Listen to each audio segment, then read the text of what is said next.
I'm late. Welcome to the Sports Hangover. I'm Michael Benatar, joined alongside Dawg. Mike, it's good to see you. Thank God the Cowboys lost yesterday. We don't even have to talk about the Dolphins now. Jeremy, it was a wild weekend. I felt like games were kind of like blah, like not that exciting. The only game that I was excited about was the Dolphins game because I had a lot of money on it.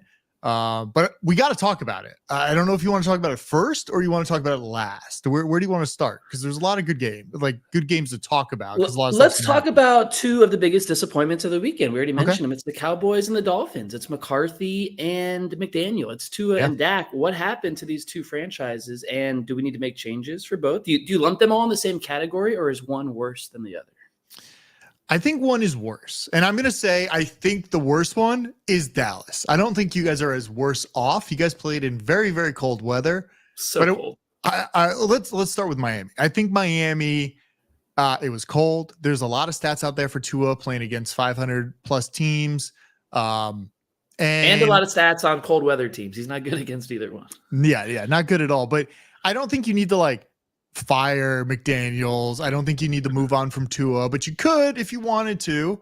But how do you feel as a Dolphins fan? I think that's the biggest question, because I was watching and I'm like, I got $900 on the line here in Kansas City -4, so I really need them to win. But it was also it didn't ever seem like you guys were going to actually jump and beat them at all. It was weird. It was a weird game. It felt like maybe before the game, I was convincing myself in the lead up to it. Oh, we have the number 1 rushing offense. Oh, they have the number 28 rushing defense. Oh, the temperature is going to be crazy. Turns out Patrick Mahomes can be a statue behind the offensive line and just stand and pick apart the defense in those temperatures, and it doesn't matter at all. But Mike, here's the big picture thing. As a 35-year-old Dolphins fan, we've been charting this on the podcast for 14 years. Since the day the Sports Hangover started, the Dolphins have not won a playoff game. Since the day I met you, Mike, since the day I met you, the Dolphins have never won a playoff game.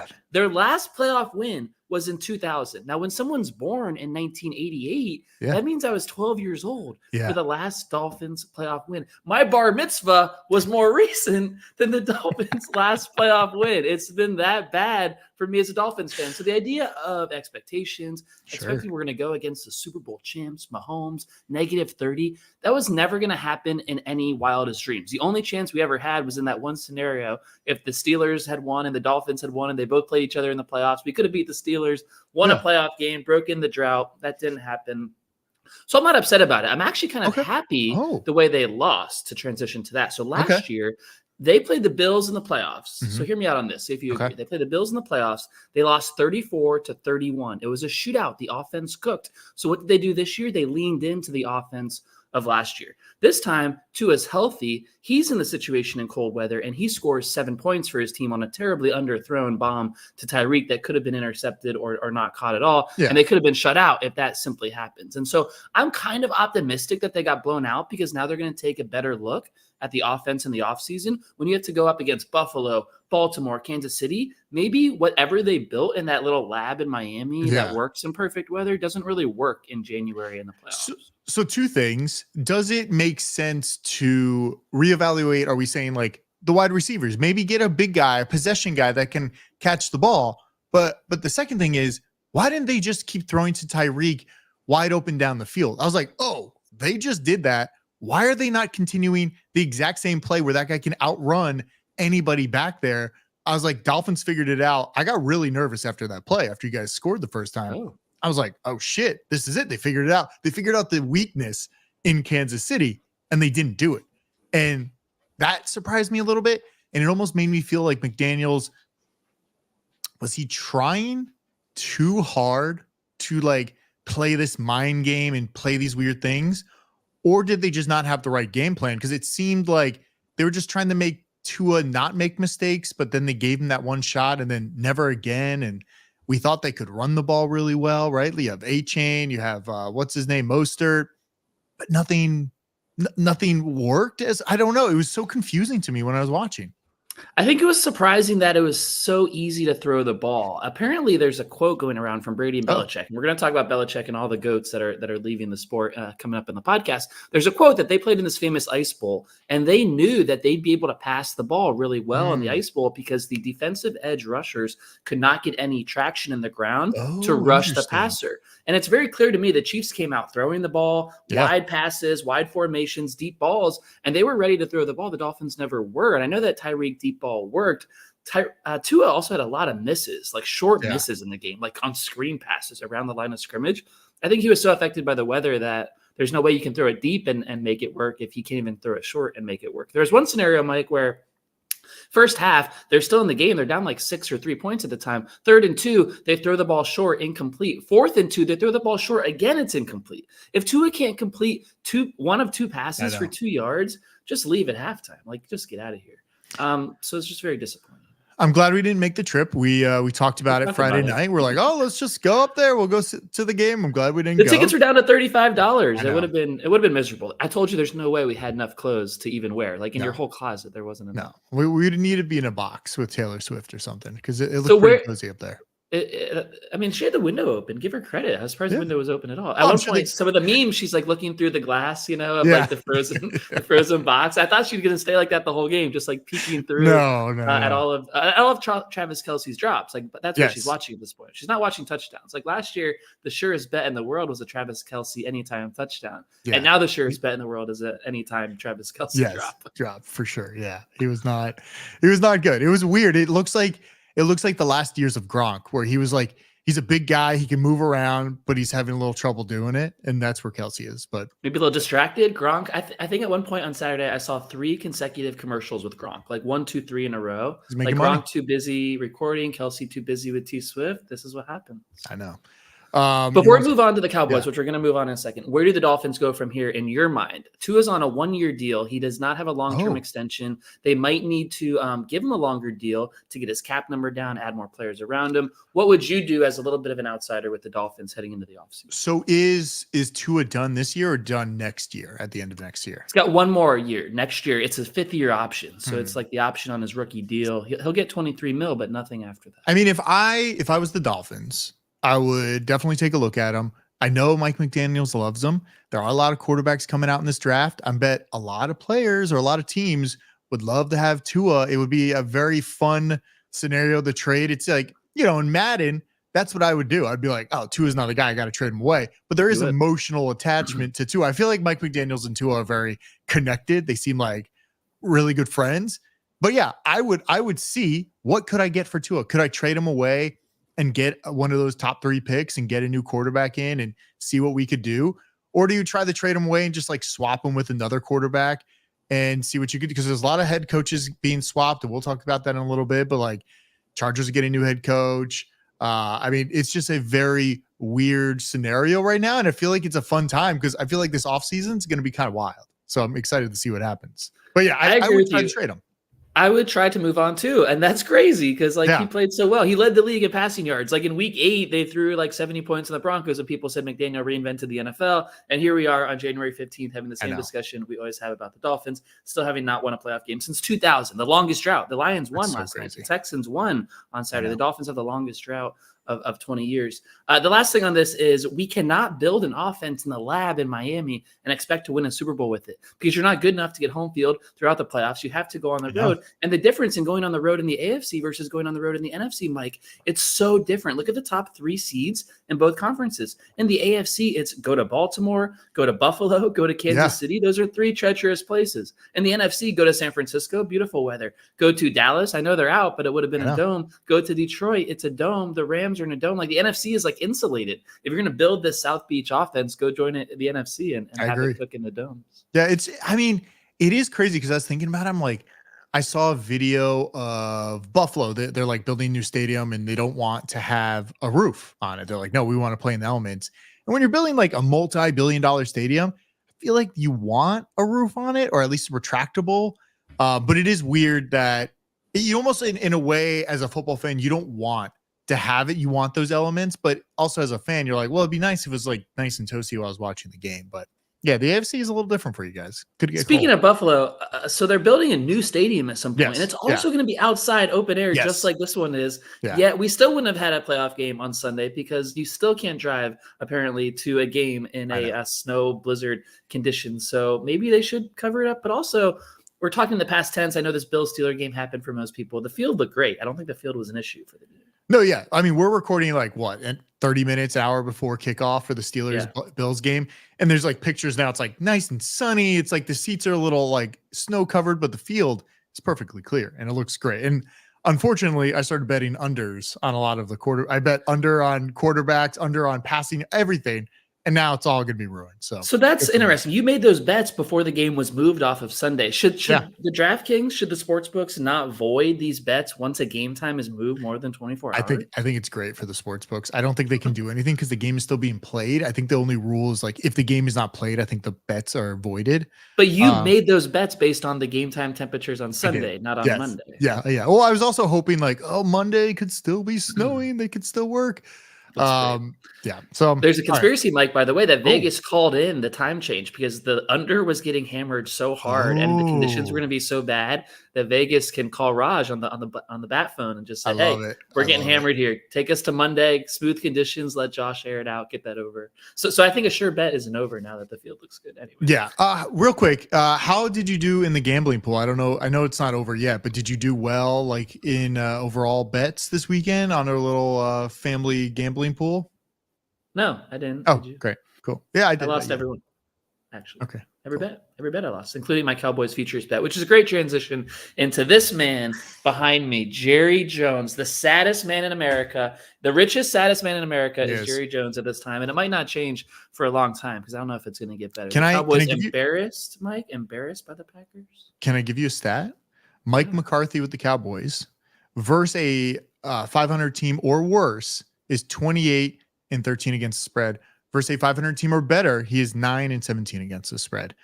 I think that's the thing right there. Mike McCarthy's 100% done. He is not coming back. The coach. I thought for sure we'd wake up this morning and he's already gone. Like Jerry, before he had his second cup of coffee, before he took a shit this morning, would have fired McCarthy. I'm surprised he made it till 3:30 Eastern as we're heading into these Monday games. There's no way McCarthy stays. The Cowboys really a lot of parallels to the Dolphins. They're fraudulent. They in their nice conditions against losing teams, they look amazing, and you think, wow, they can win the Super Bowl, and then they play anyone even decent. The Packers, I'm not convinced they're a great team. Like they may be not either late in the year, but Jordan Love is playing great. I get it. The Cowboys are a much better team than the Packers. That should have never happened. Even the Cowboys defense was quitting. It's easy to look at Dak and say, UNCD, what the hell was that? That was weird. And it was, but it was bigger than that. It was the special teams. It was the defense. Their defense allowed 48 points. I know a lot of it was Dak-induced interceptions. That defense is supposed to be the best in the league, and you're playing Jordan Love and receivers we've mostly never heard of. How many guys caught a touchdown we've never heard of for the Packers in that game? And so it was a team effort, which shows you even further that's on McCarthy. And it's amazing how wrong Jerry Jones continues to get it. I kind of like that aspect where he keeps doing these changes. He keeps bringing in the geniuses, and it never, ever works. Never works. I think the big thing is too, I first of all, I never believed in him. I think partly also because I don't believe in Dak. And it seems like Dak gets frustrated in weird scenarios. And I don't know what it is. But when I first saw Jordan Love come out, like that first snap, I'm like, oh, Green Bay looks like a little shaken. They weren't moving the ball well. Felt like they were trying to get those nerves out, like ran the ball, couldn't do anything. Then they just started clicking, and Dallas never clicked. And I don't know what to do. I mean, I saw the post talk with Dak, and he's like, well, if he's gone, I should be looked at too. And I agree. I think this season is going to be a wild offseason because imagine if Dak and Tua are all available. There's the 3 first-round picks that somebody wants to get a new quarterback with.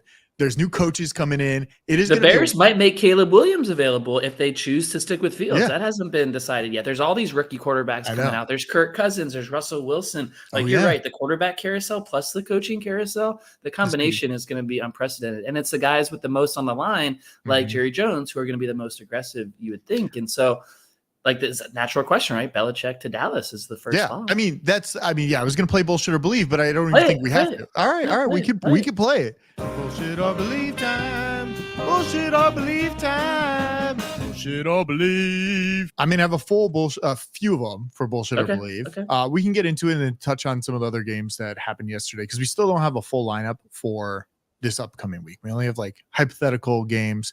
But the first one is bullshit or believe. Will Pete Carroll coach next season? Because I say no.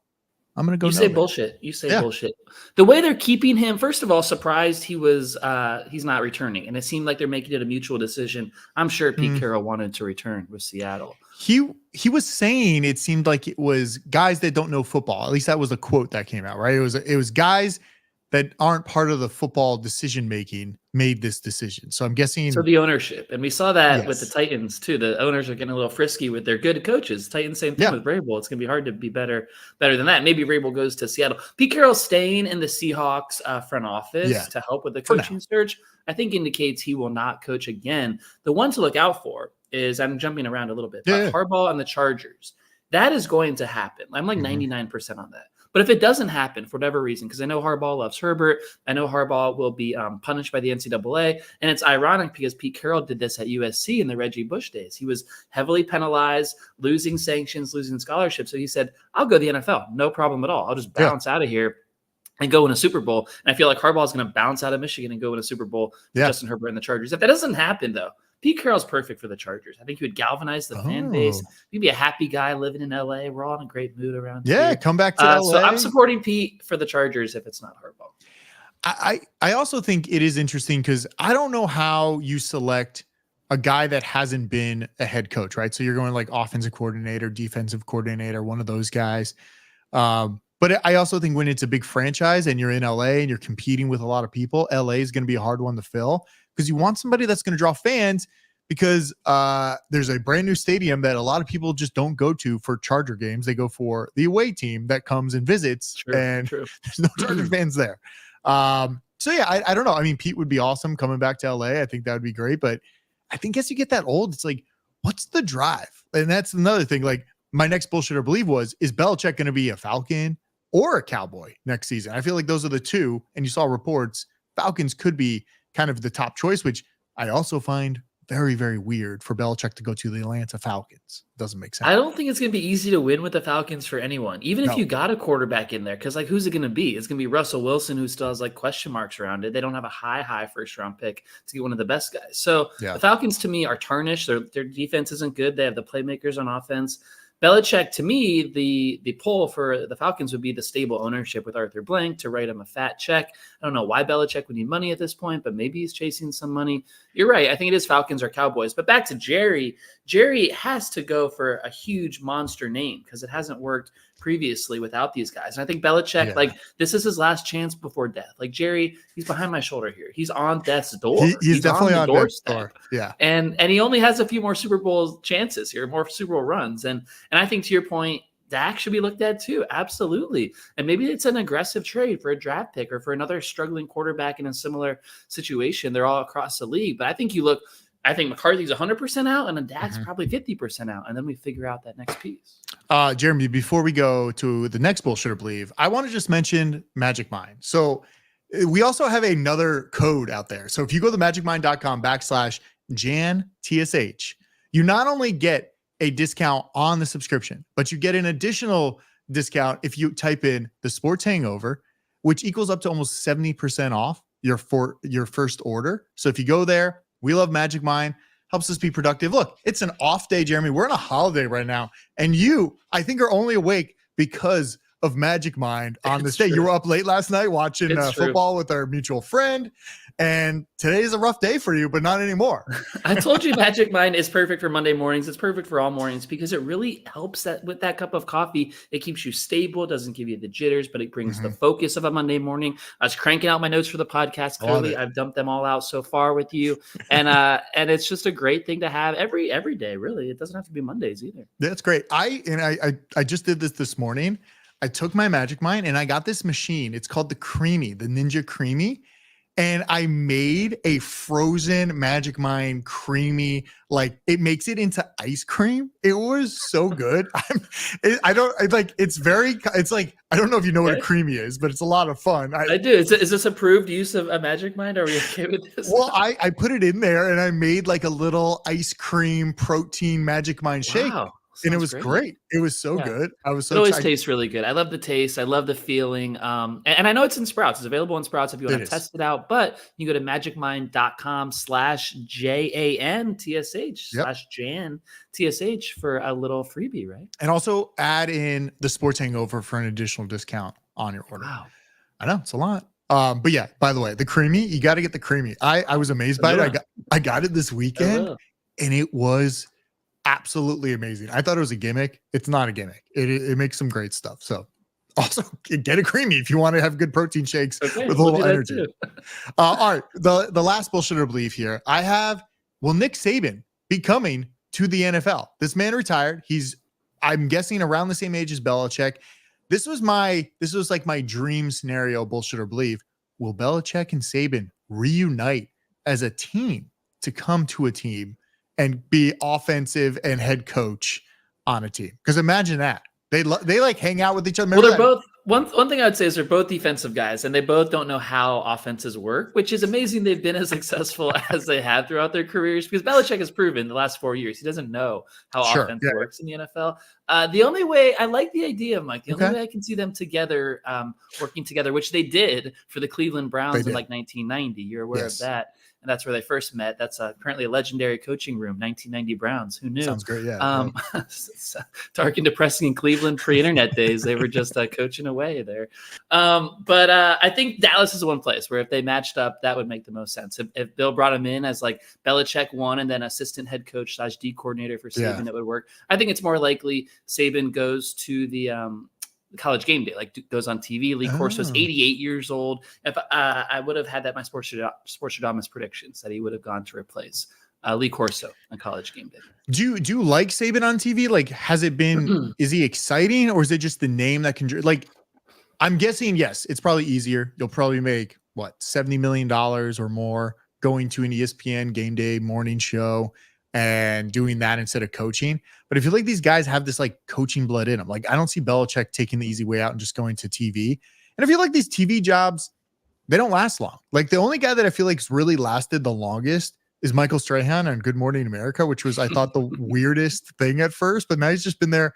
How many years has he been there? Like over 10 years? Like 10 years. Yeah. And he's on Fox. He's still doing it. I think Nick Saban is a miserable bastard, and he's not good on TV. But some people think he is good on TV, and he does these College Game Day guest spots. And of course, he's 88, so he's probably going to replace him. He has a name recognition. It'll be McAfee and Saban on that show going forward. I want to share a quote with you on Instagram I saw from Reggie Bush. Reggie Bush, I mentioned him earlier. He knows what college controversy looks like. And how these things work with Pete Carroll and USC. Reggie Bush commented on the Alabama Post, like saying Nick Saban was stepping down by saying, quote, NIL ran him away. He has no more control over 5-star recruits. The playing field is level, and he can't handle that. Crying emoji. And I think that's a great way to describe the kind of the death of Saban in college football, and maybe what happened to Belichick in New England, where it's the same type of thing, where your little bullshit don't have any outside life, don't have any outside thought except what goes on for the Patriots, doesn't really work in the social media age, the NIL age, the endorsement age, the podcast in the season age, the Hard Knocks in season. We have access and availability and internet all around us. Belichick and Saban have been passed by the eras, and that's okay. Their time is now done. Well, let's jump back to the two other games that we didn't cover. But no, before we move on from Nick Saban, play J-Dawg Takes On. Oh man, okay. J-Dawg Takes On. Mike, this one is a personal story about me and Nick Saban and really for those listening since the beginning of the show today, they heard the Dolphins haven't won a playoff game since 2000, and Nick Saban is part of the reason for that. Nick Saban came to my team, the Miami Dolphins. He walked off the private jet from LSU. Wayne Huizenga paid him a shitload of money to hand the keys to the Dolphins. It had been 8 years at the time in 2008 since the Dolphins hadn't won a playoff game. And he said, Nick Saban, you're a genius in college. Come save my team. And you know what Nick Saban did? he got to work right away, and he got to work on the offseason, and he was the GM and the head coach. They gave him all the power. That's how you got Nick Saban to come from Baton Rouge to Miami. And what does he do? His first big decision is the Dolphins QB. They haven't had a good one since 2000 with Dan Marino. And there's two great options in free agency that year. There's two amazing ones. There's one, Dante Culpepper. He went to UCF. He was good in college and not real good in the NFL after his Vikings days. And there was another one. There was a guy named Drew Brees who was available. Drew Brees had played for a couple years with the Chargers, and he was really good, but he had an injury to his shoulder. And with that shoulder injury, he was going to get a little less money in free agency. And so Dante Culpepper was the big star, and then it was Drew Brees coming off the injury. And which one do you go for? And all the Dolphins decision makers looked at Drew Brees and looked at Dante Culpepper, and they said, the shoulder is going to be okay, Nick. It's going to be okay. Drew Brees will bounce back. And Nick Saban looked at that MRI with his non-medical mind. He looked at that MRI on Drew Brees' shoulder and said, give me Culpepper. Give me Culpepper. And Mike, there's a reason we're sitting here on January 15th, 2024, when the Dolphins haven't won a playoff game in 24 years. And Nick Saban, the greatest coach in college football history, is a huge part of that being my life for the last 24 years. And it's messed up. And the guy will have an amazing legacy in college football. He did amazing things in Alabama. You can never call him the best you can never call him the best football coach of all time because of the blemishes that he had in the NFL with the Dolphins. He can always be the best college coach or second best college coach. Sure. He can never be considered a greatest of all time football coach because of the misery he inflicted on me and millions of others. Dawg, I can't wait to see the hate and comments on that take of yours. Lately, I mean, by the way, check us out on YouTube. People are loving it. People are loving the clips. They're also on TikTok. People don't like our takes. That's what I'm realizing, basically. I don't know why. These ignorant people don't like our takes. It's weird. They don't understand what we're saying, but we love the comments, and so we appreciate it. Yeah. I feel like we're right most of the time. I feel like these comments, they just don't. What do you think? Can I blame Saban for my misery? I think you can, but also I was thinking, in another world, how many Super Bowls did Drew Brees win? How many would he have won? Several. I just don't think he. I just don't think he would have won anything with Drew Brees. I think if the world has flipped, I think you are here right now, right? How many did Drew Brees win? You don't think one of the best football coaches ever, if you will, Nick Saban, and one of the best quarterbacks ever, Drew Brees, matching up in Miami, you don't think that equals a playoff win or anything? Did Drew Brees ever win a Super Bowl? Yeah. Did he? Did he win? He saved the city. Oh, he won. Okay, so he won one Super Bowl. I just don't know. I think it's like coach and quarterback have to be together. And if you didn't like him, it's kind of like the coach that was there before Tua in Miami, whatever that coach was that was like Brian doing cocaine. Really didn't like Tua. Maybe he was onto something after we found out more about Tua this week. But I just think the coach and QB have to be on the same page. And if they're not, I'd rather a coach take a shot on a guy they actually like instead of a guy that they need to like, So I think it was okay. Jeremy, we can't go back in time yet. Soon, maybe you can go back in time and change things. Yeah. I get mad when people say, "Oh, put him on the Mount Rushmore, best coaches ever." He screwed me. He screwed my franchise. I know. Like that's not okay. Belichick hasn't screwed a franchise. He might screw the next one, but he hasn't yet. Let's go to the BD. This will cheer you up. Big Dick Energy winner of the week. Dawg, I'm giving some big dick energy out to Peacock. No issues running Peacock. Huge numbers on Peacock. I thought Peacock did a very good job. There were no issues at all. I just streaming like a regular game, nothing at all. YouTube TV actually gave me a little issues over the weekend. Everything kept lagging a little bit.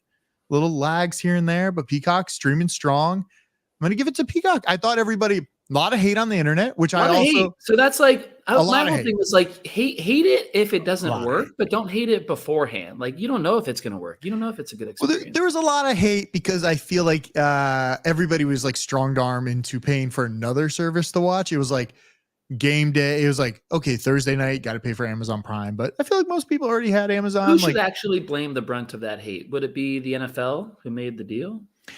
Listen, I think this is what sports are going to. We've already seen it with MLS. We've seen it with a lot of other sports. It's going this way, and this is the way it's going, and it's going to be fractured, and everybody wants a piece of it, and you're going to have to pay to get it. I thought Peacock did great, and honestly, I think all the hate was great for Peacock. I thought you guys got a lot of people on board because of all the news that was like it was on Peacock. The hate, what did they say? Don't say it like you guys. Can we talk about generality? Sure. Peacock. What is it? It's like all press is good press, even if it's bad, right? So you guys, Peacock did a good job.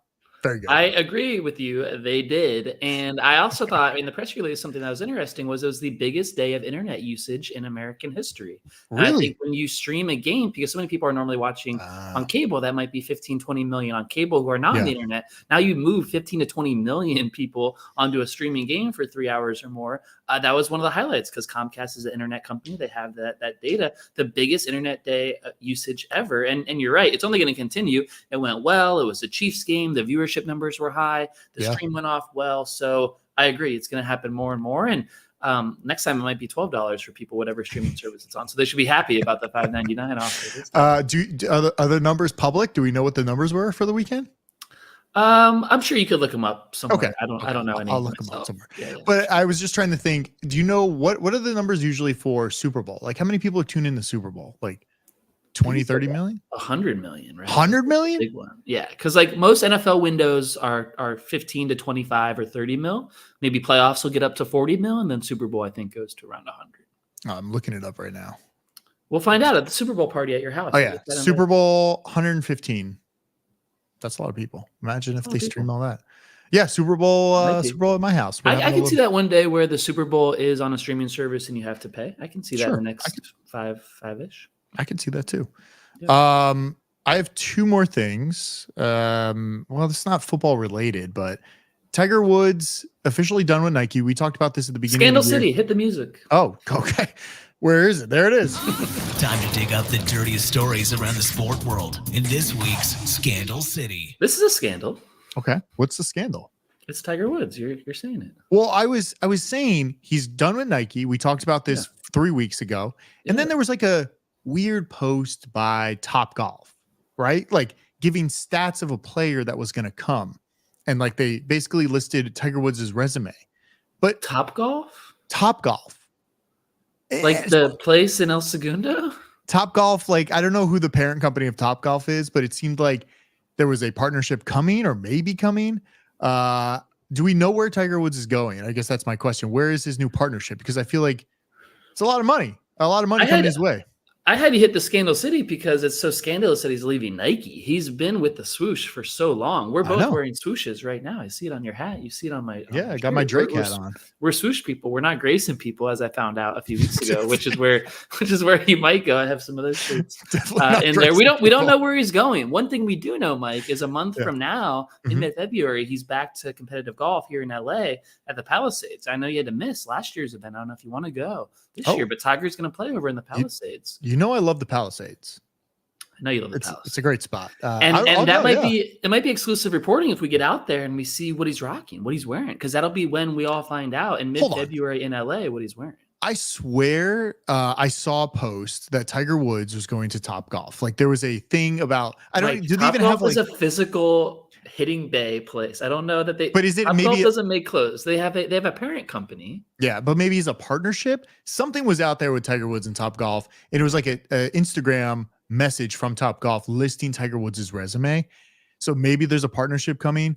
But Grayson is the odds that I would put it on, even though the clothing, God, I mean, we would love to be sponsored by Grayson, but the outfits are terrible. I love Grayson. It's not fair for you to say that. You did like one Google search and decided that. Like, let's see it play out. He's actually Grayson. Let's actually see if it looks good in the wild. Yeah, well, I saw it in the wild. You were wearing a Grayson shirt as we talked about it last time. Great shirt. Yeah, the live podcast. That was unplanned. That was also unplanned. Yeah. A few more scandal cities for you. Yeah. This week we saw Stephen A. Smith take on Jason Whitlock. That was very scandalous, and the world of sports media is brewing about that. Did you have a side? Did you have any thoughts on it?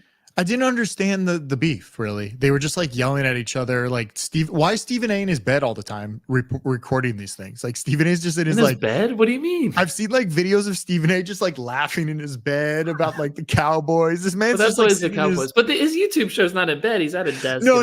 Yeah. I saw where those where clips. he went on his whole rant and he called him like a bitch and a fat MFer and things you don't normally hear. Jason Whitlock used to be like a Stephen A on ESPN. He's since gone a very conservative, very different route. And I think he seems to have burned all his bridges. It seemed like everyone came out against Jason Whitlock at once. We had Jason Whitlock. We just talked about on the show a few weeks ago with his weird search history. And then he got the internet picture on the NFL standings, if you remember all that.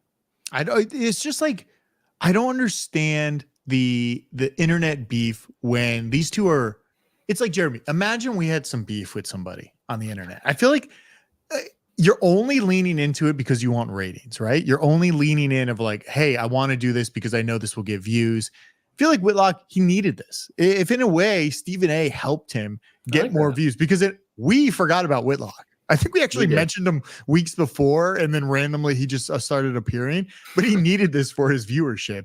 So I feel like it might be planned. Maybe Stephen A is going to go join Whitlock, maybe something like that. Little conspiracy. I don't think it's planned. I don't think they're linking up to join each other. But I love this version of Stephen A, and he can't really do this on ESPN, which he didn't. He did it on his YouTube show. And so I had a prediction he's going to leave ESPN at the end of 2024 and do his own thing. And hopefully we get more of him calling people a bitch and an MFer, because that's a different version. Another scandal we saw in the last week: Pat McAfee versus Aaron Rodgers versus Jimmy Kimmel versus Jimmy Pitaro versus Bob Iger versus ESPN executives. Back in the news, it moved a little bit forward last week with another Rodgers appearance, and then he said no more Rodgers. So we have no more Rodgers coming on. But then Belichick retired. He brought Rodgers on right away. So it's like, what is going on here? I thought we had no more Rodgers, but at least it was no more COVID Rodgers talk. I think that's what's getting him in trouble. Is the scenario here? I feel like the executives do not want Pat McAfee on ESPN, and it feels like the numbers are bad too, because somebody leaked the numbers. Oh, you're buying the leak that was in the New York Post? Did you not count all of the TikTok and YouTube views? Mike, do our TikTok and YouTube views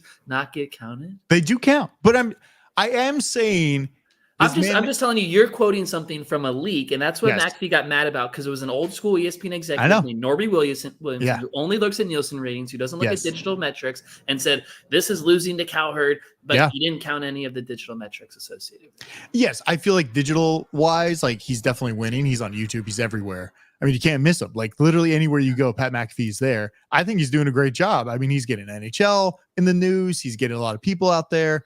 But it is an interesting thing of like what is happening behind the scenes, because it does seem like a little bit rocky, especially with the Aaron Rodgers thing with Jimmy Kimmel and all this stuff. So I don't know. We'll see. A lot of drama in the sports world. It's like a little sitcom that we're just like sports living media through. Off to a hot start in January. It really is. It's been entertaining for us. Should we look ahead to the weekend before we sign off? Do you have a betting show coming up this week? I think so. Last week, our friend Sam was busy, so we couldn't do one. But I hope we can do one this week. But I don't know the lineup. So right now we have Saturday Texans at Ravens or Chiefs. And then on Saturday, we also have Packers at 49ers, which is the only one set. And I think that's like a 9.5 point spread for the Niners. And Sunday it might be Eagles, Bucks at Lions, and then Chiefs at Bills or Steelers at Ravens on Sunday night. So it's a fun week. I'm really hoping the Bucks win. Got a lot of hate comments for my Bucks prediction to win the Super Bowl. They're in the playoffs. This was I before hate it the too. playoffs. They are like the Packers. They're like a bad team that got in because they're not in a good division. I said this like 2-3 weeks ago when I said they were going to the Super Bowl. They weren't even in the playoffs. They're in the playoffs now. Somebody's got to give me a little credit here.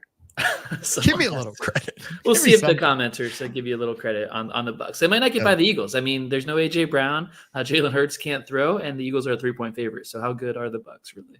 Well, we'll see. Hopefully they can beat them. We'll see about that. I think that team will go to Detroit and lose. So I think the Lions will advance to the NFC Championship game. A few things to look out for in the games next weekend, not knowing the full matchups. Patrick Mahomes has never played a road playoff game. If Buffalo wins against the Steelers, as expected. Chiefs at Bills is the game of the weekend next Sunday. I'll be on the Bills in that game, just so you know. Okay. Next one up, Stroud. CJ Stroud is him. We haven't talked about it. He is him. But he's not him against Lamar. I think the Ravens take care of business coming off a break against the Texans. I feel like sometimes when you're coming off a break, you're a little rusty. The Browns were a little rusty after they benched their starters the week before. That didn't look so good. They also got Joe Flacco. Did it to himself. True.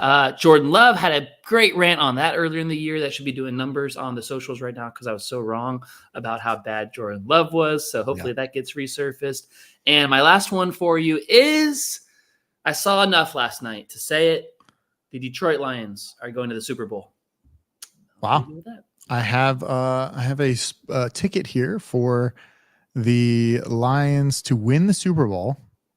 I can show it here if you want to. You want to see it? You want to see Don't it? show us the ID on it, but yeah. I have a ticket there. Okay. Looks like you have a $200 ticket. That's awesome. $25 on it to win $325. I got plus 1,300 odds. Placed that a while ago. I love these long odds that I'm getting. The Lions showed me a lot last night. The grit of them winning that playoff game to hold off the Rams. The defense stepped up. Goff's great at home. He gets another home game next week. He would have had to go to Dallas if they had won. I like what I'm seeing from the Lions right now. Good. I like it too. We'll see what happens next week. We'll see if the Bucks go all the way. That's what I want. Got a big bet. Got a bet on Seattle's not in it, so we're back to Tampa, folks. All right, guys. Good show. Check out thesportshangover.com. Follow us on YouTube. Subscribe to us on YouTube. YouTube.com/thesportshangover. Follow us on TikTok, Instagram. We're everywhere. Good show. See you.